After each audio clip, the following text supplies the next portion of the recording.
욥기 5장 1절에서 마지막 27절까지 말씀입니다.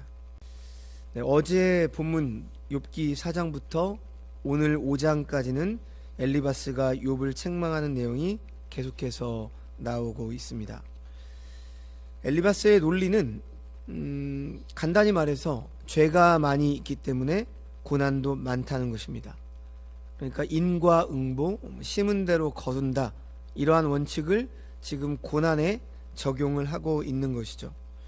어떤 면에서는 이것이 맞습니다. 오늘 지금 엘리바스가 하고 있는 전체적인 말은 틀린 말이 아니에요.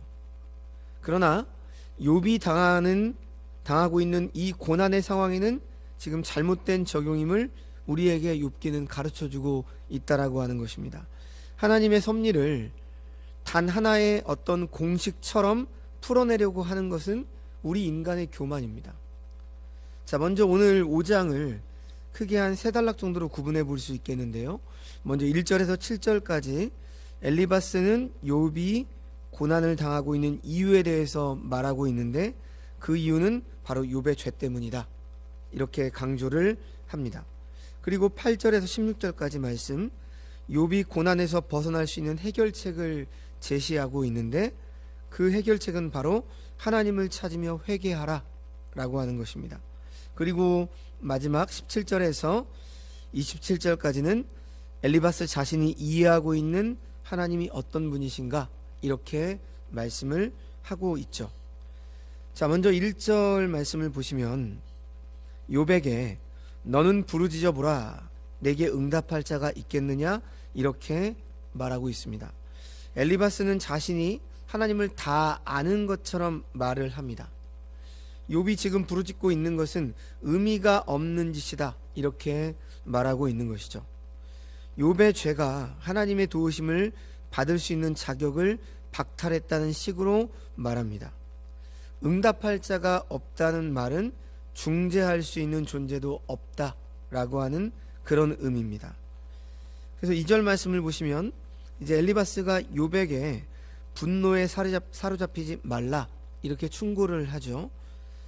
앞선 3장에 욥이 탄식하는 내용이 나오는데, 아마도 그 내용을 가지고 욥이 분노를 품고 있고 시기를 하고 있다고 생각한 것 같습니다. 분노를 품는 것은 오히려 자신을 죽이는 죄악을 늘어나게 하는 것이다, 이렇게 말을 합니다. 그러면서 3절에서 5절까지 말씀을 보면 미련한 자의 집안에 저주가 임한다, 이러한 말을 하죠. 자, 3절 말씀 보십시오. 내가 미련한 자가 뿌리 내리는 것을 보고 그의 집을 당장에 저주하였노라. 이 말씀은 이러한 뜻입니다.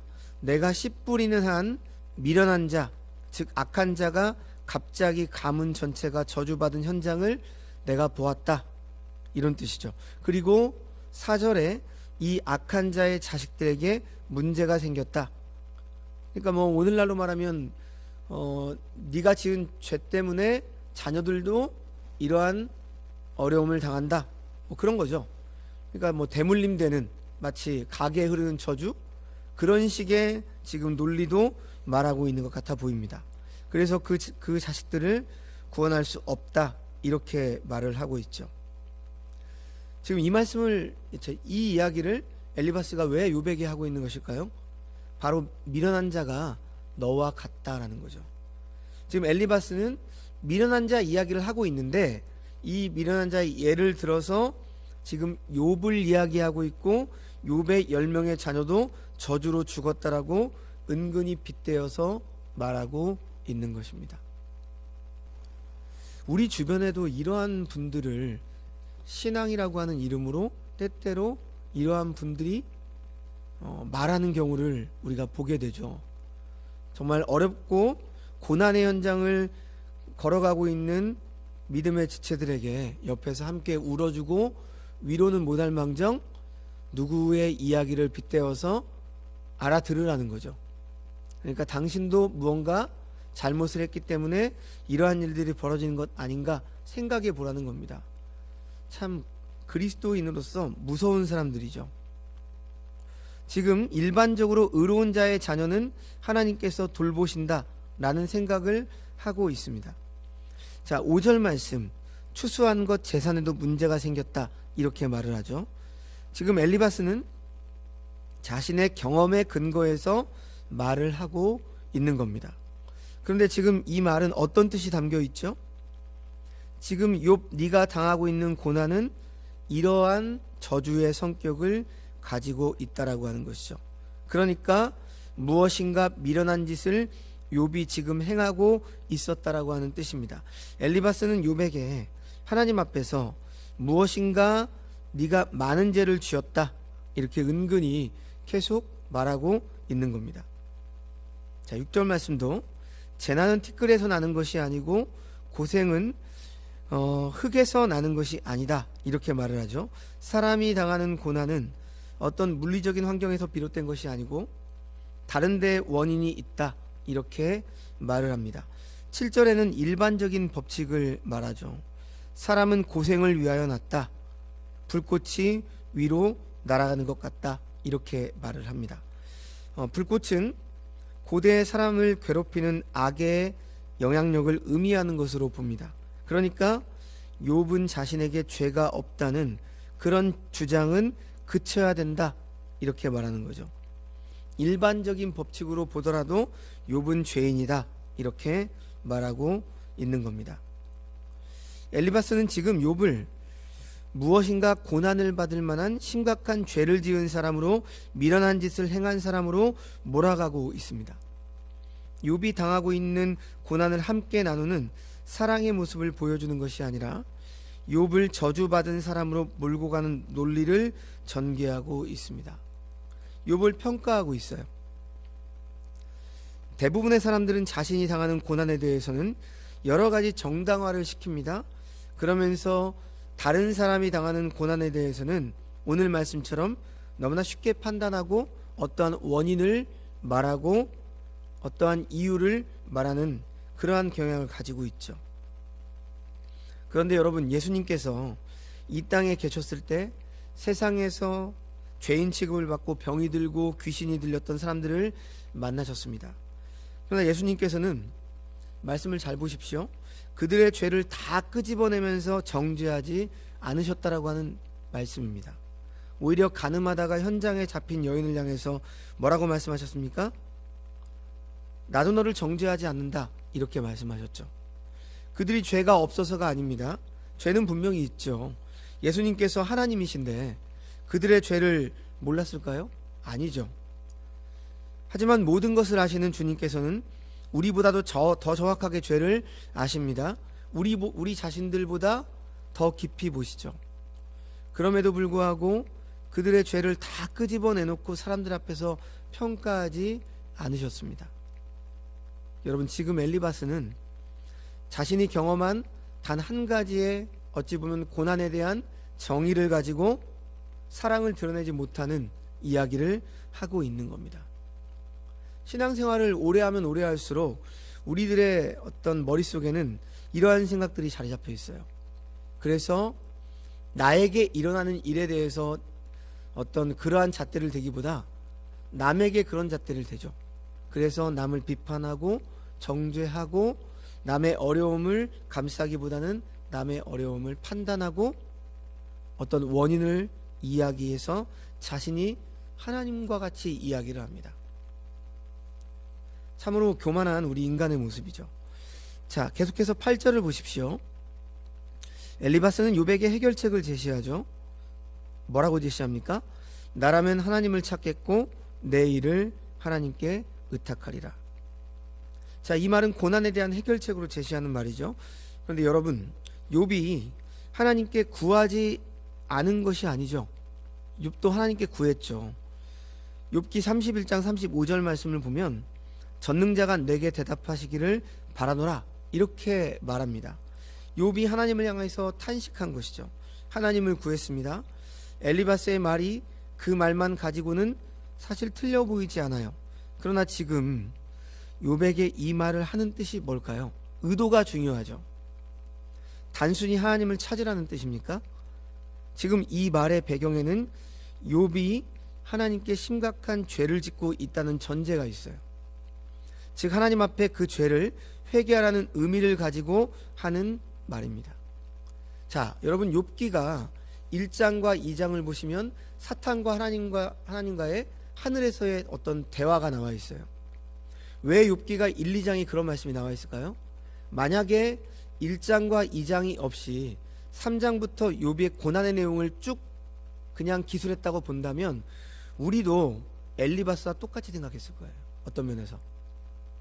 그런데 욥기는 의도적으로 1, 2장을 말씀합니다. 왜 그렇습니까?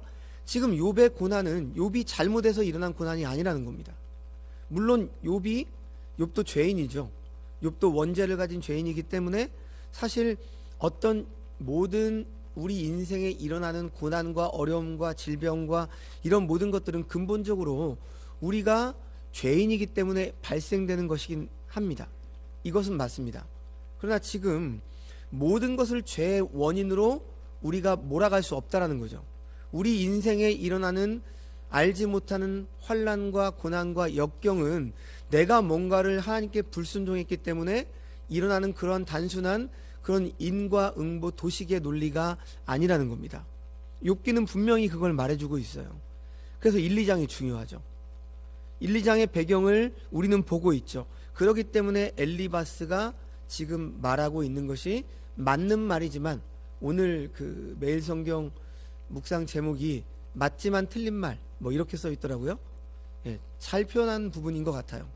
맞는 말이지만 욥에게는 대입할 수 없는 틀린 말이 되는 겁니다. 이 말은 우리가 하나님의 진리를 알고 있어도 이 맞는 말을 그 상황에 적절하게 이야기를 해야 되는 것이지 지금 고난당하고 있는 우리의 믿음의 형제들에게 섣불리 말씀의 칼을 들이대서는 안 된다라고 하는 거예요. 자, 그리고 지금 이 말씀에는 욥이 하나님께 심각한 죄를 짓고 있다는 전제가 있는 거죠.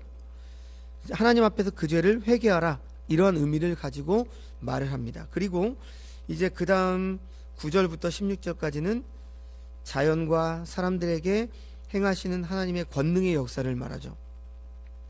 하나님은 이런 분이시니까 하나님을 생각하고 자신을 생각해서 자신이 하나님께 얼마나 죄를 지었는지 깨달으라는 의미가 있습니다.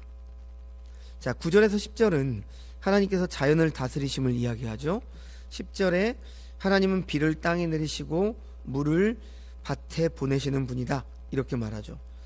비는 풍성한 수확을 주는 것으로 하나님의 복 가운데 하나입니다. 신명기 28장 12절에는 하나님께 순종할 때 이 비를 주심을 말씀을 하죠. 자, 그리고 11절에서 15절까지 사람들의 모든 일도 하나님께서 다스리심을 말씀을 합니다. 그러니까 그 앞에서 어떻게 하라는 거죠?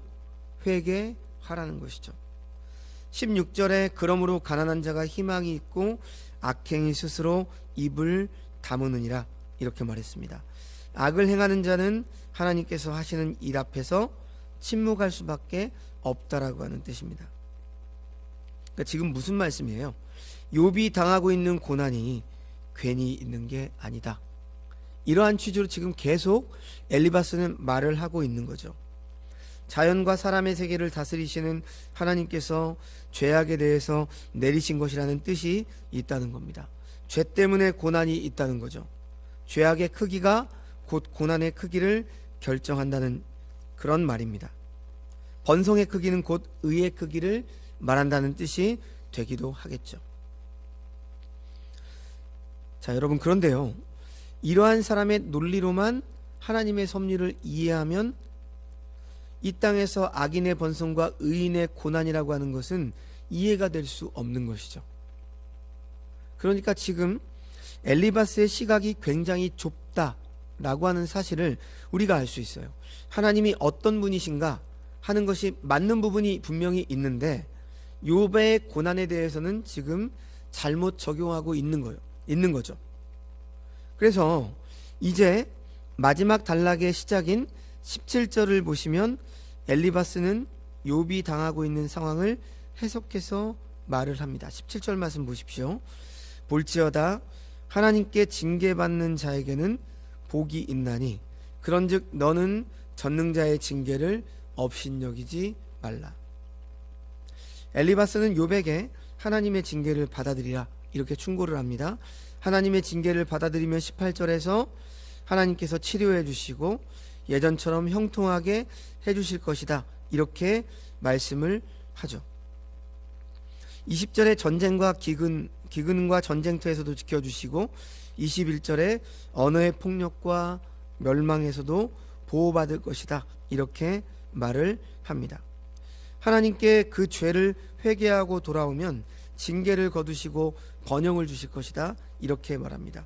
계속해서 자신이 이해하고 있는 하나님에 대한 설명을 하고 있죠. 엘리바스가 욥에게 요구하는 것은 무엇입니까? 하나님 앞에서 숨어있는 큰 죄를 회개하라는 것입니다. 욥이 당하고 있는 고난은 죄 때문에 온 것이기 때문에, 하나님의 징계로 왔기 때문에 회개를 해야 된다, 이러한 뜻이죠. 그 죄를 회개하면 하나님께서 복을 주시고 형통하게 해주신다라고 말합니다. 24절에 평안함도 주고 25절에 자손도 많아지도록 해주신다, 이렇게 말하죠. 자손이 많아진다는 말에는 어떤 의미가 깔려 있습니까? 욥이 자녀들을 잃은 것은 욥의 죄 때문이라는 생각이 있는 것이죠. 여러분, 이것은 생각해 보십시오. 너의 죄 때문에 자녀가 죽었다는 거예요. 신앙의 이름을 빙자한 악담입니다. 욥에게 깊은 상처를 주는 말이 됩니다. 아주 잔인한 말을 욥에게 하고 있는 것이죠. 오늘 말씀은 바로 우리들에게 이러한 것을 알려주고 있는 거죠. 신앙의 이름으로 잔인한 말을 하지 마십시오. 남에게 함부로 평가하고 상처를 주는 말을 하시면 안 됩니다. 지금 욥이 당하고 있는 고난에 대해서 바르게 파악하지도 못하면서 이런 상처를 주고 있는 거죠. 엘리바스는 죄앙은 죄가 원인이라는 생각으로 이런 잔인한 말을 하고 있습니다. 그러면서 결론으로 하나님의 징계를 거절하지 말고 잘 받아들여 회개하면 반드시 회복을 얻게 될 것이다, 이렇게 말을 합니다. 그리고 그것을 어떻게 확신할 수 있는가에 대해서 이렇게 말씀을 하죠.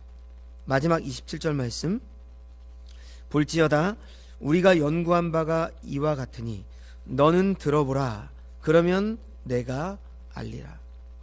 엘리바스 자신을 포함한 여러 사람의 경험과 연구를 통해 얻은 결론이라는 말입니다. 그러므로 욥은 이 결론을 명심해서 듣고 이행해야 한다는 것이 엘리바스의 논지입니다. 이런 경험적인 지식이 엘리바스에게는 자신의 주장을 뒷받침할 절대적인 근거라고 볼 수 있다는 것이죠. 자, 그렇다면 여기서 잠깐 우리 신자들이 겪는 고난, 이 고난을 어떻게 보아야 될까요? 어떤 경우에는 하나님께서 징계하시는 의미로 고난을 주실 수도 있습니다. 히브리서 12장 5절에서 11절 말씀을 보시면 하나님께서 사랑하시는 자를 자녀답게 하시기 위해서 거룩하게 하는 유익을 주기 위해서 징계를 하신다라고 말씀합니다. 이로 인해서 의의 평강의 열매도 맺는다, 이렇게 말씀하시죠. 그래서 이렇게 해서 주님의 형상을 닮아가도록 역사하시는 일이 있습니다. 시편 119편 71절 말씀을 보시면 고난이 유익이라, 이렇게 말씀을 하시는데 하나님께서 우리의 유익을 위하여 징계를 하실 수도 있습니다. 이 징계는 엘리바스가 이야기하고 있는 그런 물질적인 차원의 유익이 아니라 영적인 성숙을 위한 유익이죠. 하지만 지금 욥기에 나오는 욥의 상황은 그런 상황이 아닙니다. 물론 욥의 신앙이 더욱 성숙하시도록 하시는 뜻도 있음을 우리는 뒤에서 살펴볼 수 있지만 큰 죄에 대한 징계의 뜻으로 고난을 받고 있는 것은 아니라고 하는 거죠. 어떤 고난은 의롭기 때문에 받는 고난도 있습니다. 베드로전서 2장 20절 말씀에 예수님께서 받으신 고난을 말씀하시죠. 물론 죄가 있어서 맞는 매도 있지만 선을 행함으로 받는 고난이 있다라고 하는 거죠. 예수님은 죄가 없는 분이십니다. 예수님은 거짓말도 하지 않으셨죠. 그럼에도 불구하고 고난을 받으셨습니다. 또 하나, 우리의 나음을 위한 고난이라고 하십니다. 베드로전서 4장 14절 말씀에 그리스도의 이름의 영광을 위하여 받는 고난도 있다라고 말씀을 합니다. 이 고난은 그리스도인으로 살기 때문에 받는 고난이죠. 이런 고난은 부끄러워하지 말라, 이렇게 말씀을 하고 있습니다. 성도 여러분, 고난에 대해서 어떤 시각, 어떤 관점을 갖느냐, 고난을 어떻게 이해하느냐, 이것을 보면 그 사람의 지혜, 그 사람의 신앙의 성숙도, 그 사람의 하나님 나라에 대한 관점을 알 수가 있습니다. 사건은 한 사건인데 그 사건을 어떤 관점으로 보느냐, 어떤 생각과 어떤 방향으로 보느냐, 이것은 그 사람의 신앙의 성숙도를 드러냅니다.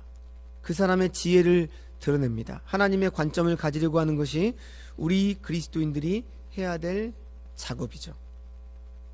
그래서 자신의 경험, 자신의 좁은 식견을 가지고 함부로 남의 인생을 해석하려고 해서는 안 됩니다. 자기 인생을 비롯해서 남의 인생을 그렇게 해석하려고 하면 안 되는 것이죠.